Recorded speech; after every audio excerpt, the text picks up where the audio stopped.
Coming up on This Week in Computer Hardware, Radeon R9 Fury X review. Did AMD finally trump NVIDIA? The fastest mobile networks 2015. Lenovo's ThinkStick Arkham Knight PC sales stopped. And we're talking 3 sub-$140 Windows PCs. All that and more coming up next on Twitch.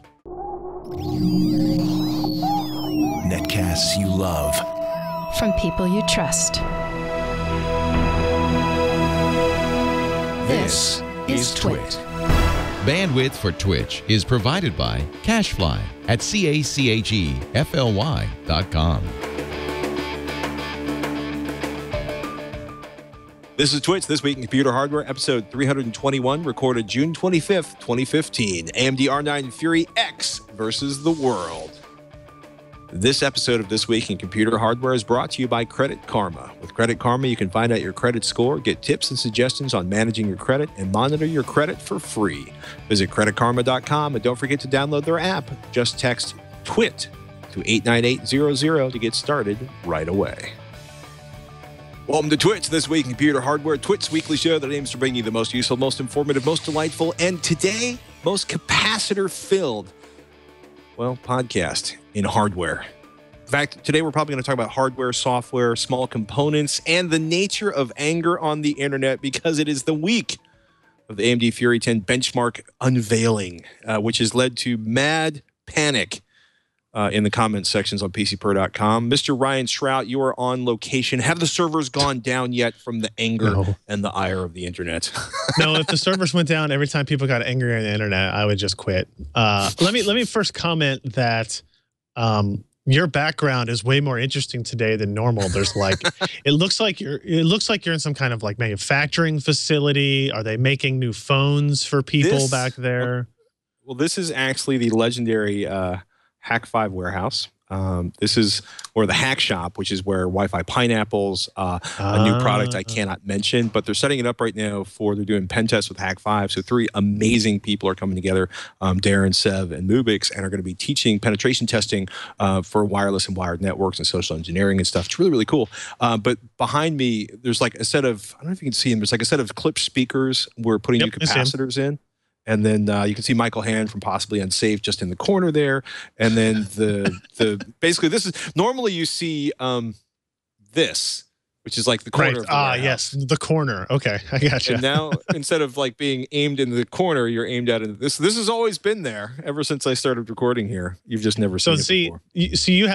You previously had the issue I have, which is if you're watching the video version, like I'm sitting and there's like a set behind me or whatever. Yeah. But what I stare out into is the office. And so when people are moving around and dancing and doing jigs, as they tend to do throughout the afternoon because they're so excited to work here, it can be distracting. So I see the benefit of maybe if I turn around, have them on the camera and me stare at the set.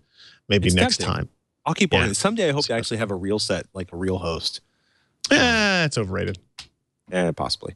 In any case, we should probably, seeing as how this is a show about hardware and it's Twit's show about hardware, we should probably talk about the big news in hardware this week, which I think is probably the release of yet another inexpensive tablet from a company you've never heard of, available at your local drugstore.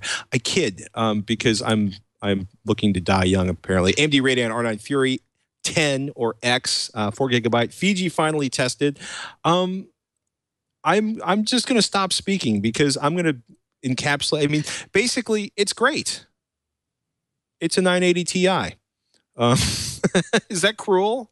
I mean, it's a beautiful card. So here's the thing. It's actually let's talk about the card itself. It is beautiful. I believe everybody's opinion is going to be slightly different. I think the aesthetics of it are awesome.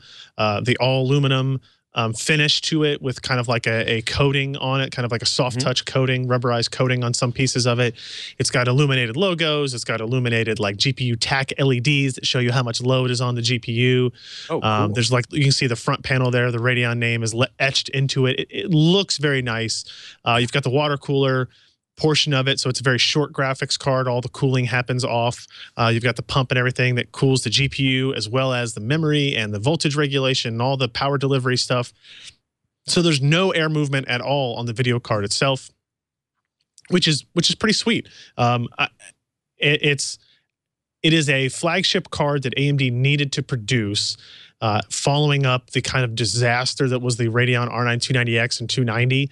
When those reference cards launched 2 years ago, they were bad coolers, they were cheap looking, they were plastic, and they were ineffective at doing the job they're supposed to do, which is keep the GPUs cool without throttling performance and clock speeds. So they didn't do those things very well. This is a very different direction, right? They saw that the success and the feedback that NVIDIA got from releasing those, the first GTX 690 was the one that was released with like magnesium alloy cooler shrouds and stuff like that. And they've kind of gone back to lower cost stuff, but it still looks really neat. It looks like a high-end part. This definitely plays that, strums the same chords, if you will, of looking like a high-end part, feeling like it's worth $600 or $700 for a GPU technology. So they get a lot of credit for me from that perspective. If you look at it from a performance point of view, it's still a good part, but it's not going to beat the 980 Ti. And the problem is, as we were talking before the show, you found that there were people commenting on our review, on other reviews, on Reddit and forums about the buildup to this. AMD kind of pushed the hype a little bit too far, right? They maybe kind of talked up the part a little bit too much. And in their reviewer's guide, which leaked out a few days beforehand, before the actual review launch, there was like one specific table that showed comparisons of the Fury X to the 980 Ti. And as you would expect, in the vast majority of those benchmarks, the Fury X was beating the 980 Ti. Shock. Amaze. Yeah, but as what happened in the reviews, almost universally, the 980 Ti remained faster than the Fury X. Sometimes it was very close, sometimes it was not very close, and every once in a while, Fury X would have this kind of one small win at 4K over the 980 Ti. So it's close, but it's definitely not a product-defining thing, right? It's not like, oh, this is the new best single GPU card that you can buy. And because of that, I think a lot of people are let down about the release of Fury X, just because it's not as good as the 980 Ti. We've already had the 980 Ti out for a little while. It's been kind of, I don't want to say widely available because it's still been hard to find at its MSRPs, but it's been out there, and people expected that out of Fury X. And all that's fair and that's true, and that's if you look at just performance-wise now, performance per dollar and availability and that stuff, you would go with the 980 Ti, and I would have no problem saying that you should do that. But what is important here, there's a couple things. One, AMD needed to be competitive in this space again. They didn't have a single GPU part that was high performance since the release of the Radeon R9 290X like 2 years ago. They didn't have anything new since then. They needed to be competitive. I don't think they have to win to be successful here. They needed to be competitive, and they are. And then they present that competitive result in a very pretty package, which means something to buy. I think it means something to buyers, more so to buyers who are buying $650 cards than $250 cards, right? If you're very price conscious, you seem much more concerned about how many frames per second am I getting for my dollar? If you're buying a $600 video card, you're interested in some of the extras, the lighting, the looks, the styling, the kind of what your friends think about you in the forums when you show your pictures of your system, stuff like that. A $200,000 sports car has the most amazing interior ever, because people spending $200,000 on sports cars, 70 years ago, somebody buying the most expensive sports car were buying engine and suspension and maybe some coach work. Now it's all about the luxurious riding experience. Right. So correct. And I gotta say, I have to agree with you. It's a beautiful card. It's well packaged. It's well put together. And the fact that they've reduced the power consumption so much is probably the best thing about the card. Yeah, they've reduced power consumption compared to the R9 290X, which is their previous GPU. Now, if you think about it, it's using about 40 watts less than the 290X, all while performing 30 to 45% better than the 290X. So the AMD to AMD generational performance efficiency, power efficiency improvements are dramatic. Like, it's another thing that AMD desperately needed. Now, again, if you look at it against the 980 Ti, the 980 Ti still uses about 20 watts less power. So again, it's close, but it's not better. Right, it's still good, but it's not better It's no than the longer 980 getting its Ti. ass kicked, which is not exactly. And I don't mean to be rude that way, but it's, you said it before. So many people were like, "This is going to be the wonder card. This is the card that buries NVIDIA. This is when AMD takes the lead again, and it's going to be a real race." And it's critical that AMD remains competitive, because if AMD doesn't remain competitive, then NVIDIA has no competition, and they have no reason to lower prices and no reason to continue to push, design forward. Although I think they always will, just by their nature. I hope. Yeah. You still want that competition there for sure. You don't want what has happened in the CPU space to be the norm. So, a couple of other points about the card I think that are worth mentioning. One is that 4 GB frame buffer or memory capacity is a hard limit of the HBM. We've talked about on the show several times, the high bandwidth memory. So it has 4 gigs of memory. The 980 Ti has 6 gigs of memory. The Titan X has 12. The 4 versus 6 of the 980 Ti isn't that dramatic of a comparison. It's not that much of a big deal. But if you think that the Radeon R9 390 and 390X, which are kind of like the re-spun Hawaii chips that are on the lower end of AMD's new price scale, those both ship with 8 gigs of frame buffer. So it is odd to have the flagship GPU actually have half as much memory as the lower mid-range kind of enthusiast class graphics cards, even though the memory bandwidth you get out of it is higher on the flagship card. So it's a complicated thing. The end result is, in my normal game testing, even at 4K, I only ran into like maybe one instance where I felt like the 4 gigs of memory was an issue, and that was in GTA 5. In our kind of very high, there's no presets, but our what I call very high image quality settings resulted in a couple of stutters and hitches that were consistent on the Fury X that didn't really show up in the 980 Ti. Now, if you want to, you can change a couple of settings to Ultra in GTA 5 and make the Fury X start swapping to disk at like 5 to 5.5 gigs of memory usage, and in which case you can very easily demonstrate the advantage of having 6 gigs of memory versus 4. But I think that's kind of a fringe case, really. And just as a gamer, you just need to know how to kind of balance that stuff. And if you're playing the game at 38 frames per second and suddenly you're running at 8, you know that you should probably go in and lower a couple of settings to get down to the more reasonable use case there. So I mean, my takeaway from this is I actually like the card a lot.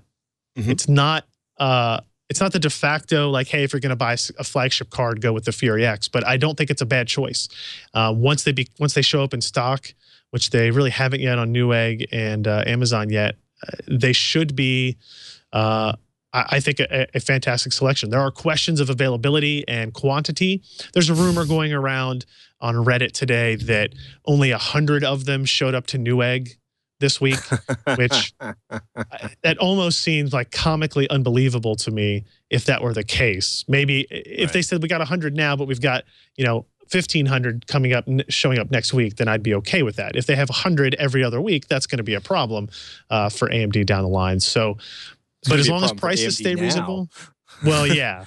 That's true. If they don't deliver in some kind of volume relatively quickly, then people are going to be like, they're not going to have another card for 6 months. I'll just buy the NVIDIA. Maybe not AMD hardcore enthusiasts, but you don't want to have the most amazing part you've ever made and then not have anybody be able to buy it. Not be able to sell it. Yeah, that's true. Look at this great thing I made. You can't buy. Nobody wants that. that as the kind of the monologue that's going out there across the net. So I think it's a good product. I think it has a lot of positives to it. And in less than a month, we'll have the AMD Fury, the non-X. We don't know what that's going to be performance-wise, but it will be an air-cooled version that AICs, add-in card vendors, can modify and change and stuff like that. But until then, we're with the Fury X. Like that's kind of the king of the hill for AMD. Yep.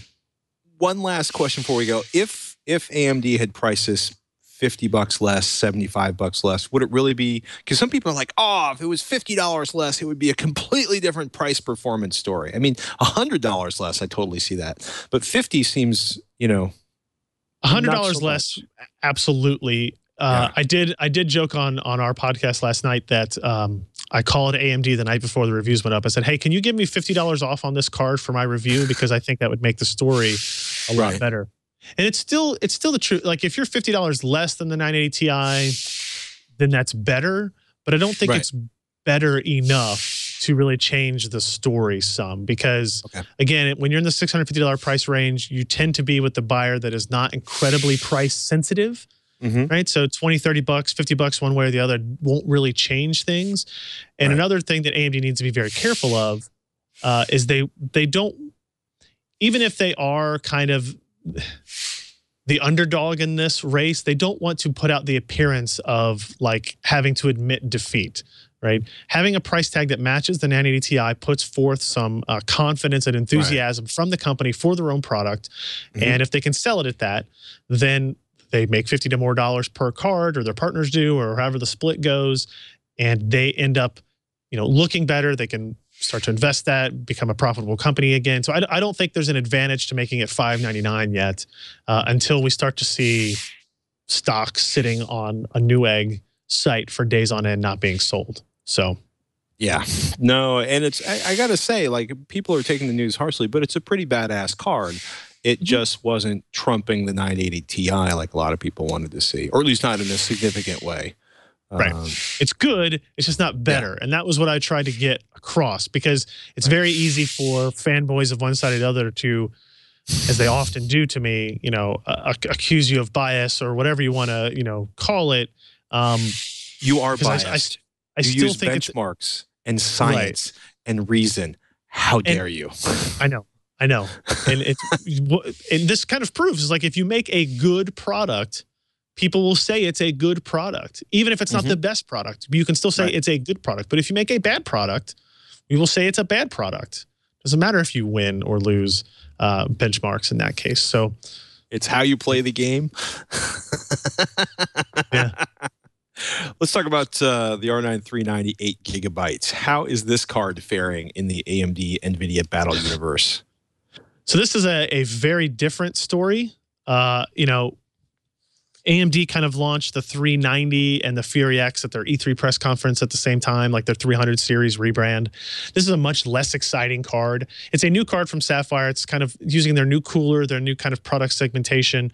But the 390 itself is essentially a Radeon R9 290 GPU, slightly overclocked, with 8 gigs of memory instead of 4 gigs of memory. And that's really where the differences lie. AMD will tell you that, they've tweaked the power delivery controller a little bit so that it can run at higher clocks for longer periods of time. But when you have coolers like the one that Sapphire integrated on this, that's not really an issue. It's keeping the GPU at, like, I think 65C or so on this card. It has no problems maintaining the temperatures it needs to have. So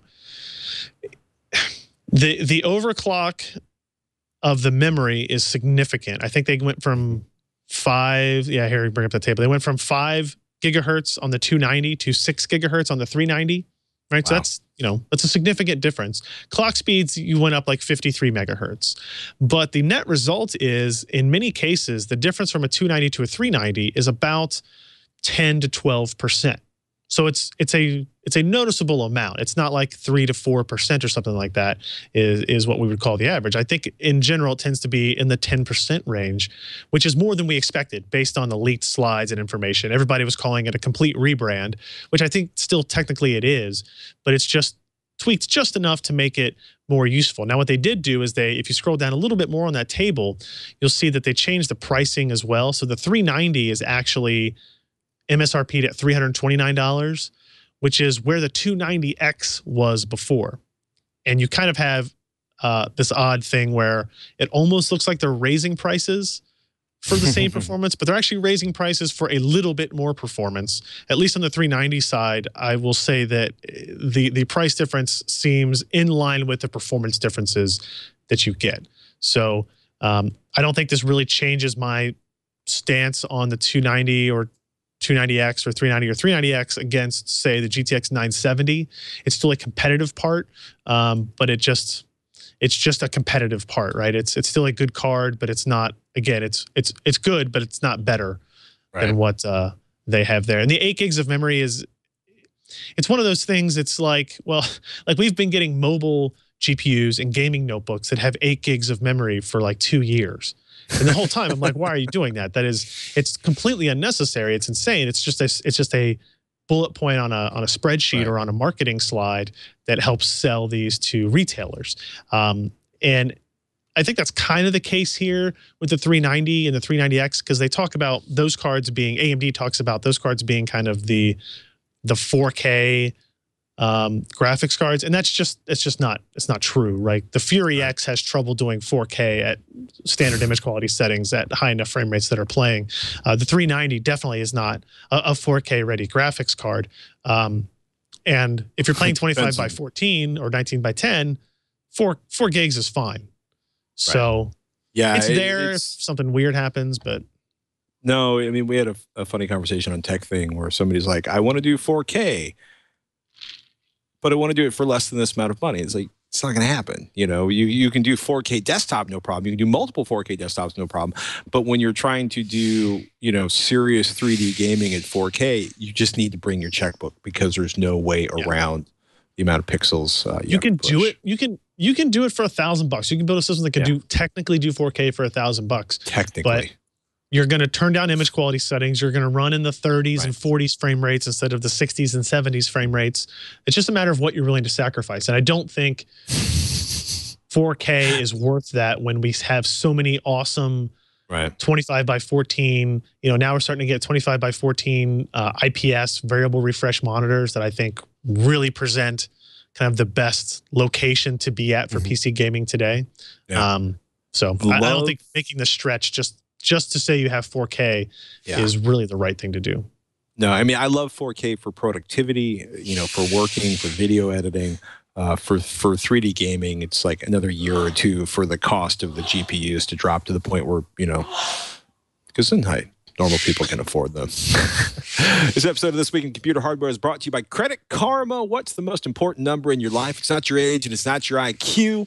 It has a huge impact on your finances, what you might pay for credit card, interest, home loans, auto loans, even student debt. What am I talking about? Your credit score, people. And it's crucial to know what that score is and how it works. Understanding your credit is the first step towards building your financial future, if you want a financial future.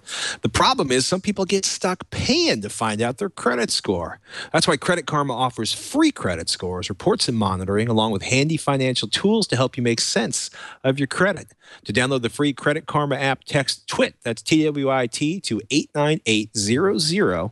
That's 89800, and get started right away. You'll get suggestions to help you manage and monitor your credit and be alerted when your credit score changes. Credit Karma has financial tools to help you calculate home affordability, debt repayment, simple loans, and amortization.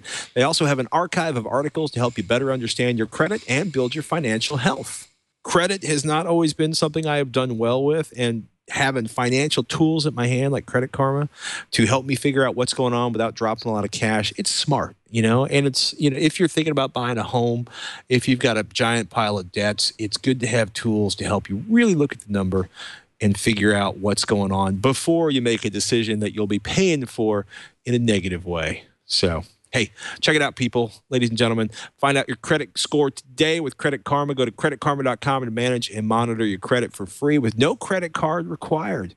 Download Credit Karma's free app and be sure to text TWIT to 89800 to monitor your credit on the go. We want to thank Credit Karma for their support of This Week in Computer Hardware. Oh, my goodness. Yes, I've made all the credit mistakes. But I'm older and wiser now. No, I did that. It's over now. We've moved beyond that. Plus, we have tools like Credit Karma. Hey, Fastest Mobile Networks 2015. Sasha Sagan wrote this up for PC Mag. Sasha Sagan, if you've ever talked to Sasha Sagan or seen him, us talk to him back on Texzilla, is amazing. He started out reviewing mobile phones, and he's probably knows more about the mobile industry than anybody else I've ever met. They started out years ago doing this, and in this 2015, the Fastest Mobile Networks 2015, they hit 30 U.S. cities. They looked at AT&T, Sprint, T-Mobile, and Verizon Wireless, and, quote, found the most competitive wireless landscape in 6 years. So if you scroll down, the testing's really, really thorough, right? So they divide the country into regions. They hit 30 cities. They literally like 131,000 test cycles. It's crazy what they do in terms of the volume of testing. You know, I guess this year they got like 3. Let me see if I can find it there. Yeah, Chevrolet lent them 3 vehicles so they could just drive the snot out of them and take a look at OnStar. But page 2 is where it gets really interesting, because if you go to page 2, it's where the bulk of the results are. And it's kind of crazy. If you look at the LTE Fastest Mobile Networks 2015, that first chart up there, it's amazing how close, right? Good, average, and slow. All 4 networks, AT&T, Sprint, T-Mobile, and Verizon. Verizon, was the fastest. But it's crazy looking at how close. Like Sprint used to, if you weren't on WiMAX, Sprint used to seem to trail, but everybody's doing really, really good. Average upload speed was outstanding on Verizon. That was nationwide of like 10.5 megabits per second. Maximum download speed, maximum, not average, was 94.4 megabits per second. AT&T max download speed was 99.2. Sprint was 72. T-Mobile rocked at 100 megabit per second maximum download speed. That said, your average download speed across the United States was like 15 megabits for AT&T, 12.7 megabits per second for Sprint, 15.3 megabits per second for T-Mobile, and 19.1 for Verizon. So Verizon's got a pretty healthy network going right now.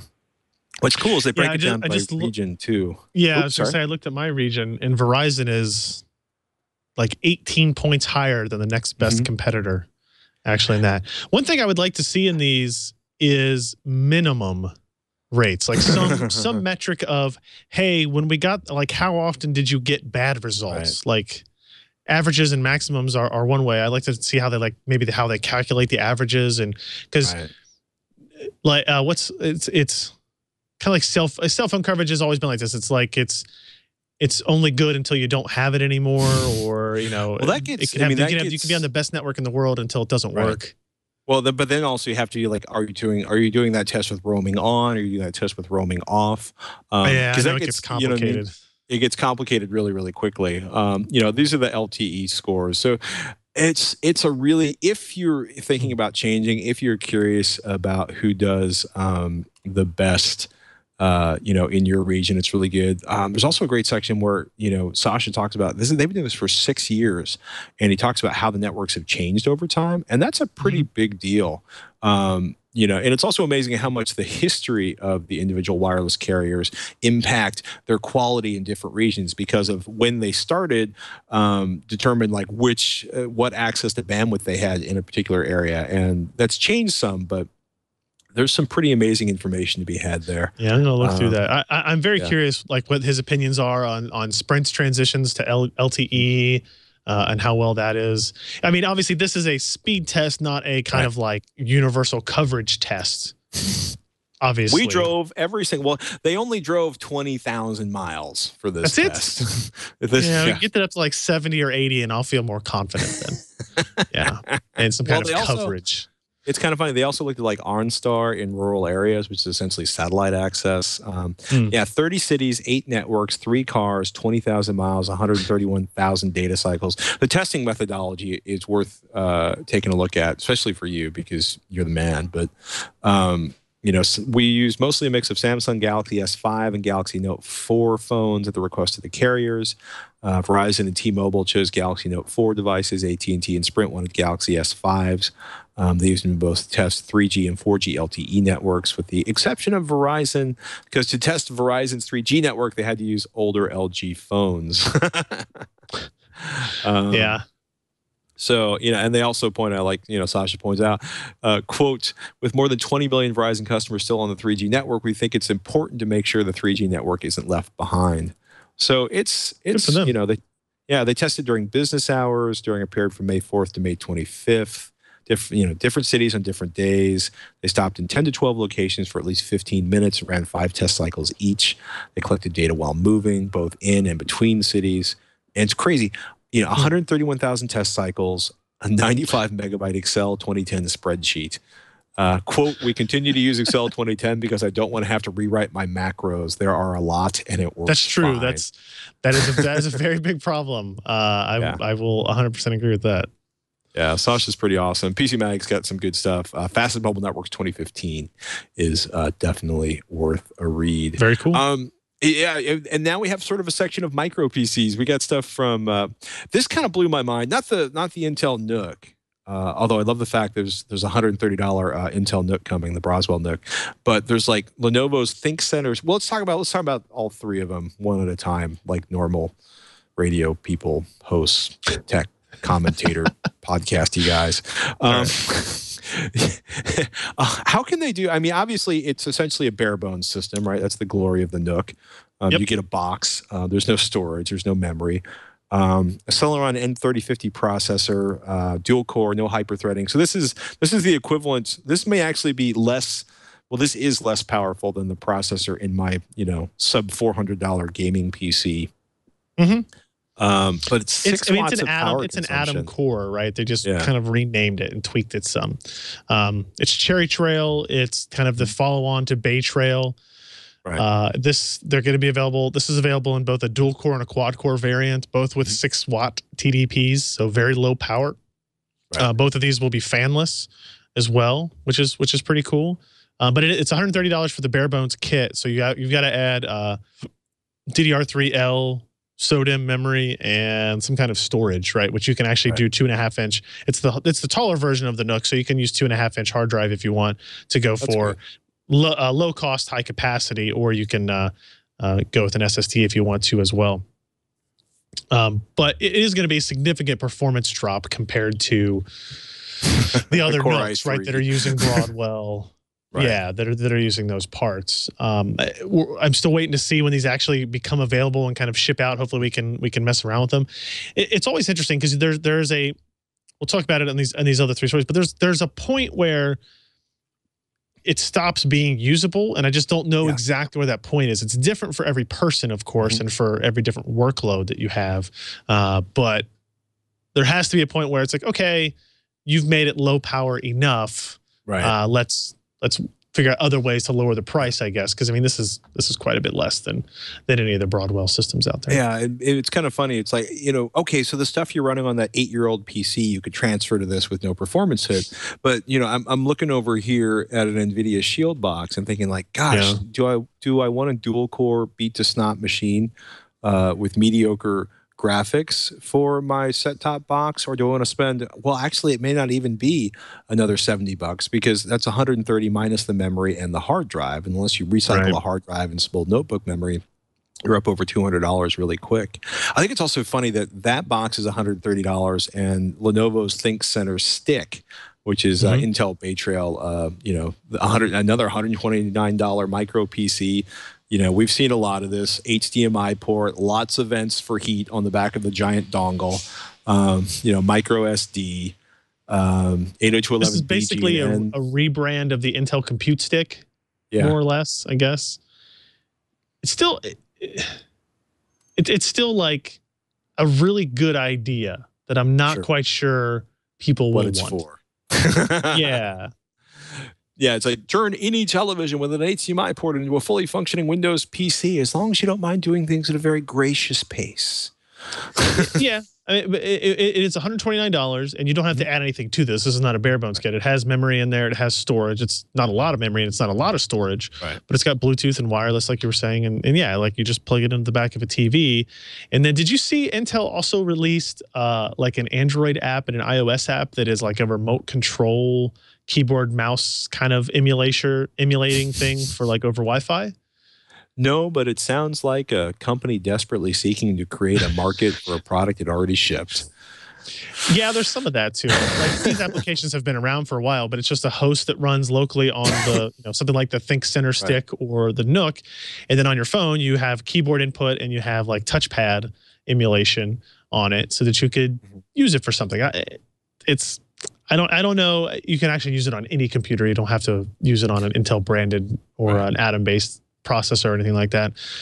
But I look at something like the Lenovo ThinkCenter stick and the Compute stick, and I just feel like they're one piece of software away from being very useful. They need some kind of, like, I know they want to run Windows, but they need something like, like the Kindle Fire TV, how it has this interface. It's like, here are the things that you're going to want to do on this. Or like Android TV. Here's the things you're going to want to do on this. Here's how to access it easily with remote control, or basically how to use it without a keyboard and a mouse. Oh, look. Right? And you don't have that there's with a- Windows. There's a Tegra-powered NVIDIA Shield right there. It is. Yeah. $200. It's more expensive, but it's really, really usable, and it's really, really It well is. thought out. But there's obviously benefits to running on x86 and having the ability to use all these different applications, you know, being able to use just a normal web browser, for example, and do certain things that way. It's just like you need like what Windows 8 was supposed to be in terms of Don't make me cry. like a What Windows like, 8 was supposed to be for non-tablet users and wasn't. right. It just seems like an interesting idea, but Oh, We'll my see. goodness. So let's talk about for the outrageous sum of $139, the Zotac ZBox C1321 Nano. Is this based on a VIA processor or an Intel processor? this is an Intel processor. It uses the Celeron 2961Y, which is a dual-core 1.1 gigahertz part. It's basically like it's a Haswell-based device. It's essentially like a NUC, right? Like it's you add in a hard drive. There you go. You can see the empty hard drive spot there. You can see the empty SODIMM slots there. It's just a slightly different design. It's got dual Ethernet on it. Right. It's got HDMI USB and 3.0. full-size display. Yeah. You know what? You just. Oh wow! No, this is a PFSense box. This is a server. You got me. You had me at dual Ethernet. $139, dual Ethernet Yep. and USB 3.0. This is a server box, dude. Oh, Yeah. I'm in. Okay, I got to go order one of these. Good luck, because that's the one problem we've had so far is we haven't been able to find them for sale yet. We've actually had this review done for a couple of weeks, and I just kept waiting. It's like, well, let's wait for them to go on sale. If people are interested, I want to be able to go out and buy it. I just got tired of waiting. They still ECS still or Zotac, sorry, it still says they're going to sell it. It's going to be out there. Just kind of waiting. But for $139, it's better performance than you get out of that Braswell NUC for sure. And then you get the, like there you go. You get the dual Ethernet, DisplayPort HDMI, 2 USB 3.0. Yeah, I think it looks neater, maybe. Yeah. I like it. Like It's got honeycomb shapes all over it. It's the But Sebastian really liked it. Like $139 if you can find it, definitely worth a look. High quality build, surprisingly good performance from its dual core Celeron, Haswell based part. Although more demanding applications will kind of bog down the system. So, yeah. well, a little PFSense can't hurt anything, right? The reason I'm leaning towards the camera right now is because I found a Zotac ZBox CI320 for sale on Newegg, but I don't think it's actually the same. 320 is different than 321. I missed the one. So yeah, you do need to Google be careful. shopping. Yes, it's not exact. Yes. So you need to be careful when you look at those types of things because it is a big difference. Yeah. The big difference for a small model number change. Yeah.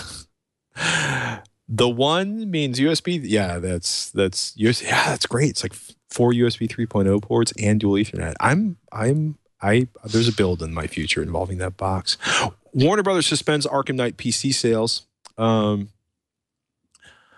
Quote, sites like PC Gamer, Scott wrote this up for PC Per, were unable to review the game because they alleged that Warner Brothers would not provide pre-release copies to journalists except for the PS4 version. This is often met with cynicism that can be akin to throwing darts in an unlit room with the assumption that a dartboard is in there somewhere. Other times it is validated. Whether or not the lack of PC review copies was related, the consensus is that Arkham Knight is a broken game. After posting a troubleshooting guide on the forums to help users choose the appropriate settings, Warner Brothers Games has pulled the plug and suspended the game sales on Steam until the issues are patched. Ow. No one seems to be talking about what the issue is. Fortunately or unfortunately, I don't have the game myself, so I cannot look and speculate based on debug information, which they probably disabled from the release game anyway. So Scott says he could wildly speculate. Yeah. It's funny, especially because somebody actually offered me a copy of this game because they had a spare copy. People have asked me for what my input on it is, and right. I tried it on, again, we have high-end hardware here. I did the 980 Ti and the Fury X. And on the 980 Ti, we were playing at 25 by 14 with most things turned on, I think. And our frame rate ranged between 70 and 40. That's that's fine. Like, and Right. you didn't really see any kind of stutter. The frame rate, as the frame rate dipped very quickly, you got a little bit of judder in there, but none of the hitching and stuttering that people were talking about. With the AMD Fury X, I did definitely see some of that hitching and stuttering. But for me, I played like maybe an hour of it, and it was completely Right. playable, and it was fun, and I was enjoying the story. We were supposed to do a get live game stream of it on launch day, and there was a whole bunch of complaining about, oh, it's not working for these people or crashing or whatever. And I was like, okay, maybe we'll delay it till Thursday, give them a little bit of time to figure out what they're doing. And then they decided to take the game off of Steam, and so we were supposed to do that same live game stream today. And I was like, well, maybe we won't do the live game stream today since people can't go buy the game anymore. That maybe seems a little disingenuous. So now we're tentatively scheduled to next week again, and hopefully something will happen sooner rather than later with it, because I do think a lot of people love this series of game. I think visually it looks Stunning. really, really impressive. Yeah. And I would just like people to be able to play it. Maybe That would be nice. that would be nice. I'm sure Warner Brothers would like people to be able to buy it. Oh yes, I'm very sure they would like people to buy it. That's true. Oh my goodness. So I'm operating right now on an ECS motherboard. It's part of that sub $400 gaming PC we built last year. Yesterday, the news went out that ECS would be stepping away from the filthy consumer market and concentrating on OEM manufacturing. Today, Jeremy Hellstrom writes on PC Perspective, the president, Sonny Yang, the president of ECS, released a statement denying any accuracy to that rumor. He cites that participation in Computex, where they showed off some of their new Elite gaming motherboards, in addition to the Leva Mini PC, which received, quote, far more attention, unquote, from the press. They will still have a lot of struggling to do to take market from ASRock, Gigabyte, and Asus, not to mention MSI, writes Jeremy. Here is to hoping their new products stand out and that their Dragon Gaming Ethernet solution really does help with latency. So nobody knows what happened at Digitime. Maybe Digitime's had the story right, and the president of ECS realized that he wanted to change the direction. But generally speaking, should you be worried about incredibly affordable motherboards suddenly going away from ECS? And I love this motherboard. I paid, like, I think less than $50 for it, and it has been a rock, a long-suffering rock. They make nice motherboards. ECS will still be making motherboards. So They still will be making motherboards. Yeah, it appears that to be I the case, can buy right? without But buying you got to somebody think, else's PC. right? You have to think. When I started doing this, there were a lot more motherboard manufacturers than there are today. Like the first motherboard I ever reviewed was an Asus motherboard. The second motherboard I ever reviewed was an Epox motherboard. And Soyo was around, and Abit was around, and all these other companies that have kind of gone by the wayside. I don't think further consolidation of the retail motherboard market isn't going to happen. I think it will, as DIY markets kind of fluctuate and maybe shrink to this kind of one set level that they'll be at. Then dominance of guys like Asus and Gigabyte might push some other guys out of the way. But ECS, I think most people would be surprised to know that how very little of ECS's business is branded motherboards specifically versus all the OEM work they do for other companies, either building motherboards for, system builders or building motherboards for like smaller companies that they get reproduced that way as well. Like, I can't remember thinking of them right now, but they do a lot of that kind of ODM style stuff too. ODM. Yeah. We are about to run out of time, so I should ask, outside of hopefully the return of Arkham Asylum sales and the scheduled live game playing session on PC Pro, is there anything up that you can talk about? Yeah, we've got a handful of things we're working on. We finally got in a AMD FreeSync monitor that we can recommend, I think. Ooh. Yeah, one that I think meets all of our qualifications. It's not perfect, but one that is good image quality, a good range of variable refresh for the monitor, and that produced pretty good gaming results as well. Good viewing angles, and as well as kind of like the experience of actually playing on it and gaming on it was better than any other FreeSync monitors we have seen thus far. As I look through my list, we did get in a brand new super overclocked Zotac GTX 980 Ti that has like a hybrid air cooler, water cooler on it. So we might mess around with that some. I know we'll mess around with that some. And also we have that G-Sync Asus G751 gaming notebook that we need to finish up some review stuff on as well. So there's a big week. There's literally dozens of things in this room that I can look across and be like, man, we should finish that. Oh, we need to finish that. So hopefully Ken, while I'm gone, will just kind of run through 3 or 4 of them every day for the next week or so. We'll be fine. It should be good then. Just have his sleep removed before you go. Right. I'll bring in the cot that I'm sleeping on at the hospital into the office so that really Ken doesn't have to leave anywhere and just wake up, benchmark right, wake up, benchmark right, wake up, benchmark right, right? I mean, what else do you need? It's a monastic and pure experience. It is. I think Ken would benefit from, because I too did my days living on a cot in the tent sitting at benchmark. Actually, we didn't have cots. We had the floor or the chairs. Oh goodness. Yeah. Ken, this is going to be it's going to be a mind improving experience. Oh my goodness. So we talked about on ThreatWire and on Tech Thing this week. We talked about Flash. Big old hole in Flash you need to patch. And if you're like, I'm running Chrome, well, update Chrome because Chrome contains Flash. And it's a pretty nasty exploit that they have verification of people taking advantage of it in the wild. Gmail's finally made undo send official. We've got some advice for back to school PC buying and really kind of what MacBook you should be looking for depending on what you're doing with it. Lori Grunin from CNET joins us to talk about digital cameras and some really good advice about why there is no master spec that makes one camera better than all the others, and some good camera picks, many of which I now covet, but really I should feed my children and pay the bills before I covet them. Too difficult. It's amazing how inexpensive some of the DSLRs have gotten and how good some of the interchangeable lens cameras have gotten. But that's something you can watch on techthing.com or youtube.com/techthing. And with that, ladies and gentlemen, I want to thank you for listening or watching this episode of This Week in Computer Hardware, and to remind you that twit.tv/Twitch is the place to find all our episodes and subscription information. If you want to tweet at us, at Ryan Shrout and at Patrick Norton are the places to go. And again, I want to thank each and every one of you. I'm Patrick Norton. I'm Ryan Shrout. We'll see you next week on Twitch.